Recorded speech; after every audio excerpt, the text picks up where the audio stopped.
கோலி talk Kollywood news. வருஷத்துக்கு 3 படம் கொடுக்க திட்டமிட்டிருக்காங்க அஜித், விஜய். முன்னெல்லாம் ஒரு படத்துல நடிச்சு முடிச்ச அப்புறம் தான் அடுத்த படத்தை பத்தியே விஜய், அஜித்தும் யோசிப்பாங்க. ஆனா இப்போ ஒரு படத்துல நடிச்சுக்கிட்டு இருக்கும் போதே அதற்கு அடுத்தடுத்து நடிக்க போகும் படங்களுக்கான கதைய கேட்டு முடிவெடுத்து வச்சிடறாங்க. அப்படிதான் ஜில்லால நடிச்சிட்டு இருக்கும் போதே அதுக்கப்புறம் ஏஆர் முருகதாஸ் இயக்கும் படத்துல நடிக்கிறதா அறிவிச்சாரு விஜய். இந்த நிலையில அந்த படத்தை முடிச்சதும் தன்னோட மக்கள் தொடர்பாளர் PT செல்வகுமார் தயாரிக்கும் படத்துல நடிக்க போகுதாகவும் இப்ப தெரிவிச்சிருக்காரு. அந்த படத்துல கூட தமிழன் படத்துல விஜயோட நடிச்ச பிரியங்கா சோப்ரா மீண்டும் நடிக்கிறதா சொல்லப்படுது. இதே போல அஜித்தும் இப்போ வேகத்தை கடைபிடிக்க தொடங்கிட்டாரு.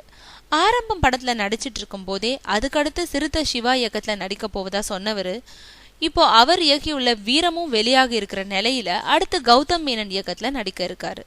ஆனா அந்த படத்துக்கு அப்புறம் KV ஆனந்த் ரஜினிக்காக தயார் செஞ்சிருக்கும் கதையில நடிக்க போவதா முன்னாடி கூறி வந்தவர் அதுக்கப்புறம் ஒரு கல் ஒரு கண்ணாடி படத்தை இயக்கிய ராஜேஷ் இயக்கும் படத்துலயும் நடிக்க போவதா தெரிவிச்சிருக்காரு.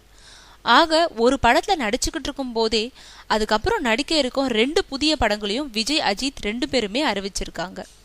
ஆக இதே வேகத்தை தொடர்ந்தா வருஷத்துக்கு 3 படம் தலையும் தளபதியும் கொடுத்துடுவாங்கன்ற நிலை உருவாகி இருக்கு.